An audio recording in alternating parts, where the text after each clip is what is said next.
وفي قديم الزمان كانت في قرية بعيدة، كان بيعيش في القرية دي راجل ومراته، كانوا عايشين في كوخ بسيط جدا. والراجل ده كان شغال بيبيع فخار، بس كان على طول بيشتكي إن شغلانته دي مش بتجيب همها، وكان دخلها ضعيف جدا. وكان دايما بيرجع لمراته من الشغل مع رغيف عيش وحبة تمرة واحدة وشوية زيتون. وده يا عيني كان أكلهم كل يوم هو ومراته أسماء من ساعة ما اتجوزوا. وكانت أسماء هي صاحبة البيت اللي ورثته عن أهلها، البيت اللي هي عايشة فيه هو وجوزها. وكانت أسماء عاقلة جدا وصبورة برغم إن ظروف جوزها دي، بس كانت عايشة ومستحملة، وكانت دايما بتحمد ربها وبتشكره. وكانت برضك بتدعي دايما بالرزق والبركة لجوزها. وبتعدي شهور وسنين وحالهم زي ما هو ما اتغيرش. وفي يوم وهم كانوا بيتعشوا، جوزها سند كده على الحيطة وخد نفس عميق قوي وقال لها: صدقي أنا نفسي ربنا يكرمني قوي وأقدر أملاها. فأسماء كانت سامعة كلامه ومستغربة ومش فاهمة قصده إيه يملاها، وهو يا دوب بيجيب أكل يومهم بالعافية، وحتى كمان الأكل اللي بيجيبه ما بيكفهمش. ولما الدعوة دي اتكررت كتير من جوزها، فكرت أسماء في الموضوع وقالت لنفسها: ده أنا جوزي بيشتغل طول اليوم وبيتعب وما بيجيبش الأكل اللي يا دوبك مكفينا، هو ليه بيدعي الدعوة دي؟ أنا مش فاهم حاجة. فسكتت كده لحظة وقالت: يمكن يكون جعان أكتر مني وبيتمنى إن ربنا يرزقه علشان يملى بطنه. فمن ساعتها بدأت تقسم معاه نصيبها في الأكل، وبقت تديله النصيب الأكبر من الأكل، وبتقول إن هو شغال وتعبان طول اليوم وأنا قاعدة في البيت. بس يا عيني ما كانتش تعرف إن جوزها الفقير اللي عامل نفسه فقير ما كانش حارم نفسه من أي حاجة خالص. كان متعود كل يوم يروح السوق ويجيب أحلى أكل وياكله، ويجي يا عيني آخر اليوم يجيب الأكل البسيط دي ليه ولمراته، الأكل اللي ما كانش بيشبعهم. طبعا أسماء يعني المسكينة اللي ما كانتش تعرف أي حاجة عن ده كله، ولا كانت بتاكل أي أكل يعني من بره، ولا حتى كانت بتروح السوق، ولا هو كان بيجيب لها حاجة. وحتى يا عيني جيرانها كانوا دايما ملاحظين إن جوزها بيدخل فاضي عليها، وإن كمان مفيش ريحة أكل بيخرج من بيتها. فكانوا بيحاولوا يساعدوها، بس هي كانت بترفض أي مساعدة، وكانت دايما تقول لهم: أنا مش محتاجة مساعدة، جوزي بيجيب لي كل حاجة، جوزي مش مخليني عايزة أي حاجة. فواحدة من الجيران ست كبيرة يعني قالت لها: يا بنتي لو محتاجة مساعدة قوليلي، احنا يا بنتي زي أهلك. فواحدة تانية من الجيران قالت لها: احنا عمرنا ما أسماء شفنا عليكي هدمة جديدة أو شمينا ريحة أكل طالعة من بيتي. فأسماء قالت لهم: صدقوني أنا مش محتاجة حاجة، وأنا عارفة إن انتوا زي أهلي. فالست الكبيرة قالت لها: بس احنا زعلانين عليكي قوي يا أسماء، انتي لسه صغيرة وما تستاهليش العيشة ديت. وبعد فترة من الوقت جوزها تعب فجأة ونام في السرير، وكل العلاجات ما نفعتش معاه لحد ما مات. وأسماء البنت الأصيلة بكت عليه قوي وقالت: كنا عايشين مع بعض على الحلوة وعلى المرة، كنا بنقسم مع بعض الأكل وعايشين على القليل مع بعض. وعاشت أسماء تصرف من الفلوس القليلة اللي لمها لها الجيران من التبرعات وادوها لها عشان تمشي بيها حالها. وكانت محتارة يا عيني مش عارفة تعمل ايه بعد ما الفلوس دي كلها تخلص، وحتى كمان قرايبها ما بيسألوش فيها ولا بيساعدوها. وفي نفس القرية اللي كانت ساكنة فيها أسماء كان فيها شاب اسمه إبراهيم، وكان بيشتغل في أي شغلانة، يعني معمار، يشيل، يبيض، يشيل أي حاجة، كان شغال أي شغلانة علشان يقدر يأكل بيها نفسه. ويعني ما كانش عنده بيت، كان بينام أوقات في الشارع أوقات في المسجد، وساعات كان بيقعد طول الليل يحرس بعض البضاعة، وكان يا عيني بيقضي يومه بالطول والعرض.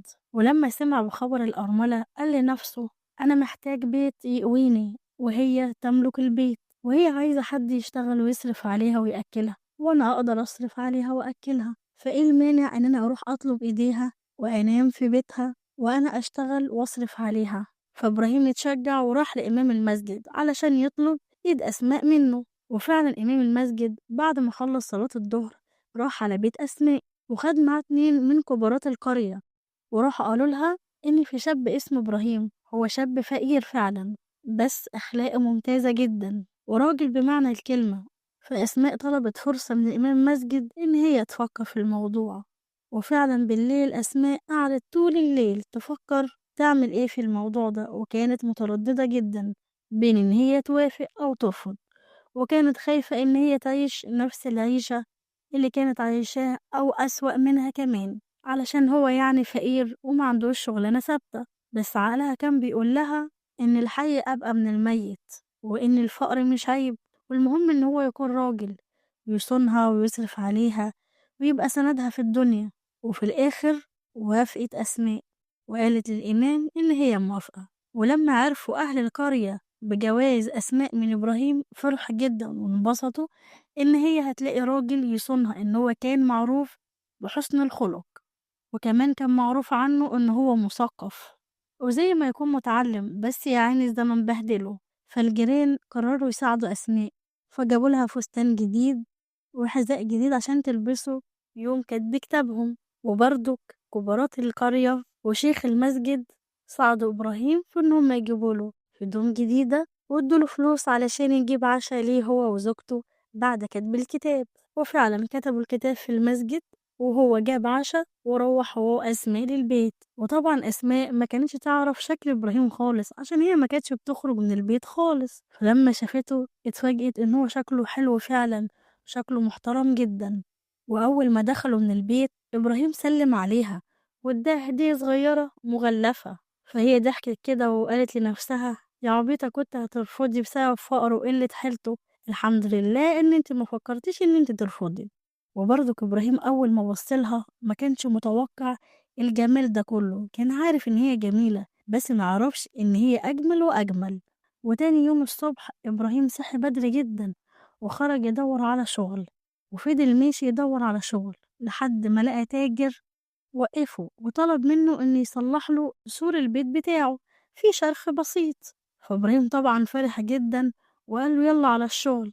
وفعلا التاجر خده على البيت، وبسرعة إبراهيم شمر إيده وبدأ يشتغل، وكان بيشتغل بكل قوة وحماس علشان كان عايز يخلص بسرعة علشان يرجع بسرعة الأسماء اللي كان بيفكر فيها إن هي إزاي هتقعد ده كله من غير أكل. وفعلا خلص الشغل بسرعة، ولما خلص التاجر شاف شغله فعجبه جدا وشكره وراح مديله الأجرة بتاعته وطلب منه إن هو يجيله تاني يوم علشان يدهن له البيت. فطبعا إبراهيم فرح جدا من اللي كسبه وإن كمان هيلاقي شغل بكرة بسرعة. وإبراهيم وهو راجع عدى على السوق، اشترى لحمة وخضار وتوابل وزيت ورز ورجع البيت. وأسماء أول ما شافته داخل عليها وإيده مليانة فرحت بيه جدا وباللي جايبه. وبدأت أسماء بقى تطلع الحلل اللي اتملت تراب من كتر ما هي ما بتعملش فيها أكل، وكانت مبسوطة جدا إن لأول مرة هيطلع من بيتها ريحة الأكل.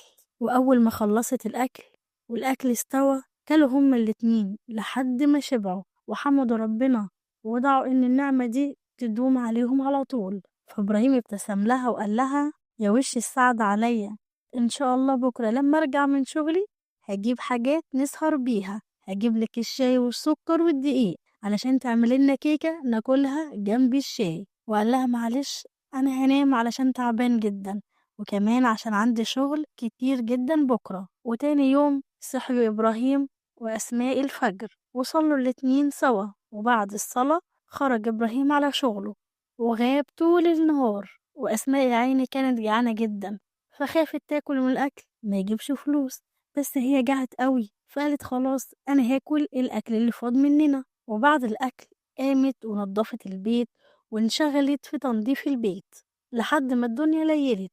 وسمعت صوت جوزها وهو بيخبط على الباب، ففرحت جدا وجرت تفتح الباب ولقت إبراهيم داخل عليها ومعاه سباتين مليانين ما كانش قادر يشيلهم. فإبراهيم بصلها ولقاها فرحانة جدا والابتسامة مالية وشها الجميل، فقال لها إن التاجر اللي دهنتله البيت كان راجل كريم جدا وغني. بعد صلاة الظهر اداني طبق فاصوليا وورك فرخة علشان افطر بيهم، بس انا مرضتش اكلهم وشلتهم علشان ناكلهم انا وانتي. فلما التاجر لقى ان انا شلت الاكل سألني هو انا ليه شلت الاكل وما اكلتش، فقلت له انا شايل الاكل عشان اكله انا ومراتي. فطبطب على كتفي ودعالي وقال لي ربنا يرزقك. ولما خلصت شغلي لقيته بيديني السبتين دولت وكانوا مليانين خضار وفاكهة، وكمان اداني عليهم فرخة كمان. فشكرته جدا وجيت امشي راح قال لا استنى خد اجرتك. فانا رفضت، فهو اصر جدا اني كمان اخد اجرتي. فوانا راجع عديت على السوق علشان اشتريلك الشاي والسكر والدقيق زي ما وعدتك، وكمان انا لسه في جيبي فلوس تانية يعني الحمد لله. وطبعا قامت اسماء عملت الاكل والخضار والكيكة علشان يقعدوا يسهروا مع بعض، ودي كانت احلى لياليهم. ومن يوم ما اتجوزوا ابراهيم ما بقاش يرجع البيت الا وفي ايده رزق.